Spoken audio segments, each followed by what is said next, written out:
Hello, my name is Doug, and this is my new video in the National Museum of American History series. This is an M1 submachine gun, or also known as a Thompson gun or Tommy gun.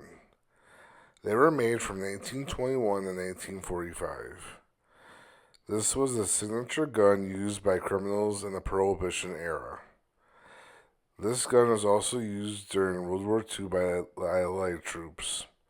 The firing range was 164 yards, and they fired 700 to 800 rounds per minute. Thank you for watching, and please subscribe for more videos.